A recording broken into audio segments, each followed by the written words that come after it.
sentido deixar esse contato restrito à casa espírita ou afastar os espíritos do nosso convívio, né? É exatamente o que está tratando o trecho aqui. Os espíritos que conservam essas afeições, que sentem carinho, que têm um afeto. Todos nós temos familiares que já morreram e que a gente conserva esse afeto, né? É evidente que as pessoas vão querer se comunicar e estar próximos de nós de alguma maneira. Então, o Espiritismo é o grande instrumento que vai permitir que a gente possa manter esse contato rotineiramente, né? Então, esse foi o grande trabalho de Kardec, de mostrar que os espíritos são uma força ativa da natureza. Ele afirma isso, né? Uma força ativa da natureza. Se não me engano, essa expressão está no Livro dos Médiuns, ali na primeira parte, do maravilhoso do sobrenatural, dos sistemas. Há espíritos. Os espíritos são uma força ativa na natureza. É por isso que o espiritismo é uma ciência de observação, né? Kardec vai falar isso. Você olha o movimento dos objetos na natureza, que não tem uma causa aparente, quer dizer, o objeto está se movendo, não é minha mão. O objeto se move, seja pelo vento, seja pelo magnetismo, seja pela eletricidade. São forças da natureza que podem mover os objetos e com bastante força, né, com bastante potência. E os fenômenos espíritas começaram assim, com o movimento dos objetos, uma causa não conhecida. Por isso que a gente é autorizado a afirmar que o espiritismo é uma ciência de observação e uma ciência natural como as outras, né? Porque começou dando uma explicação para uma causa de fenômenos da movimentação de objetos.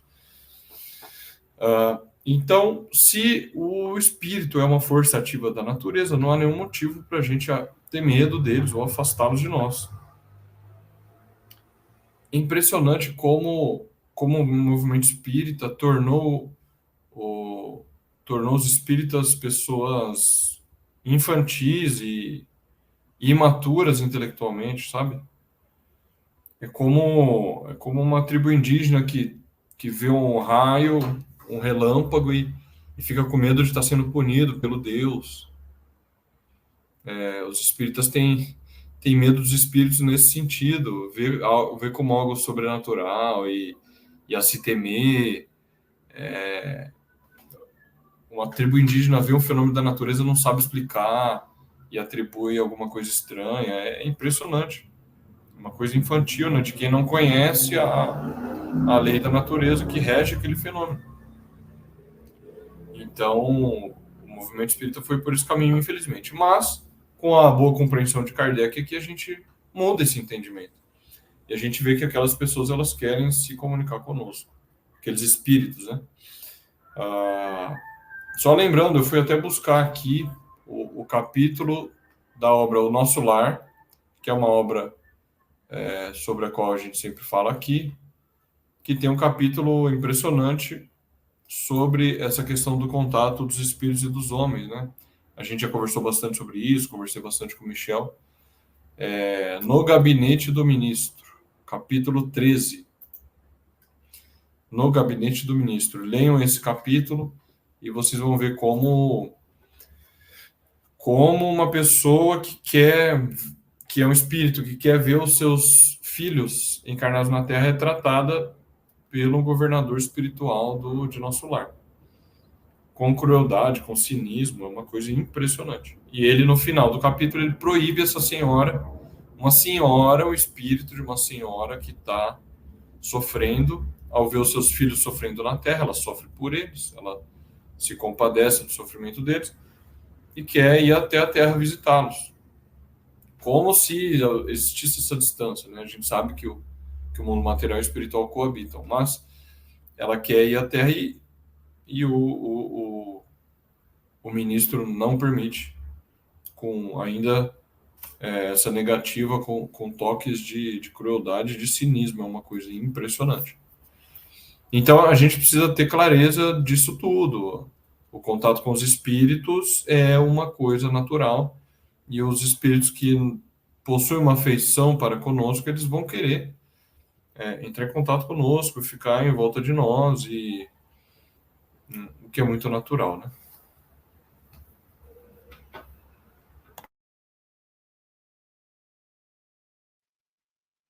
né? Isso é interessante de refletir, né?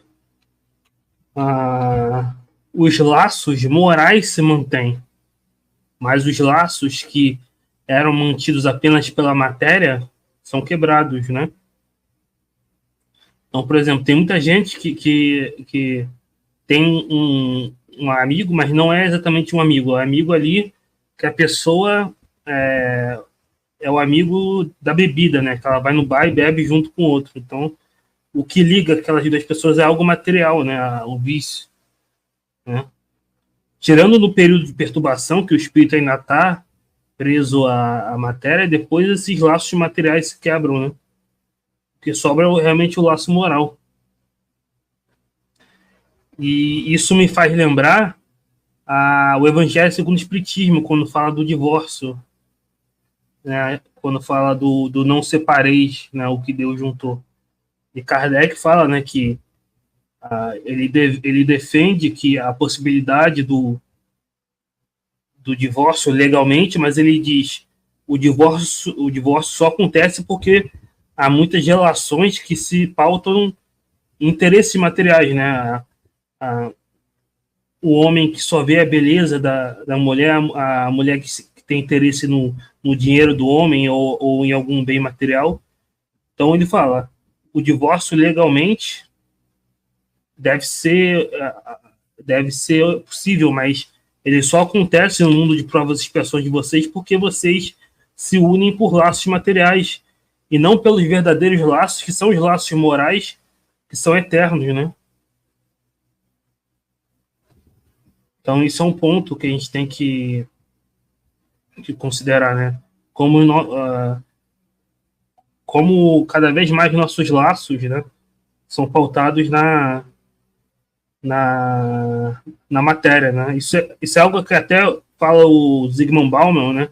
As relações líquidas, né? Mas, enfim, é algo que... E também tem a questão, né, do movimento espírita brasileiro, né? Como o movimento afasta as pessoas, né? Afasta os espíritos. Então, o espírito está lá longe, numa colônia, né? Ou está preso num umbral, acorrentado. E não, por o espiritismo, as relações realmente morais, elas vão continuar, né? Não é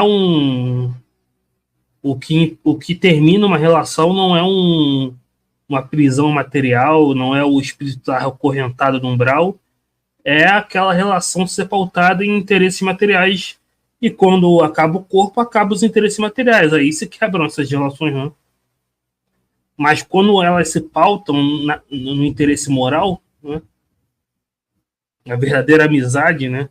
Como os gregos falavam, a amizade na virtude, enfim, a, a relação virtuosa. Então, essa relação continua, é uma relação eterna, né? Que pode perdurar para o espírito é imortal, enfim. Então, o movimento foi no sentido contrário do espiritismo, né? Porque para o espiritismo não há real separação. Você se encontra com seus entes queridos no sono, pela mediunidade, pela inspiração. Não há real separação, né? Há uma separação visual, você só não vê. Mas os seus entes queridos estão ao seu redor aqui, né? Eles não estão presos em alhures, né? Seu ente querido não vai ficar numa colônia preso e sendo ameaçado por um diretor espiritual que não vai permitir, né?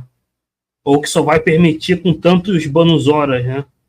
Você tem que ter 100 bônus horas, né? Trabalhar limpando o chão de nosso lar, ganha 100 bônus horas, aí você vai conseguir encontrar seu parente. Não, isso aí não há essa separação, né?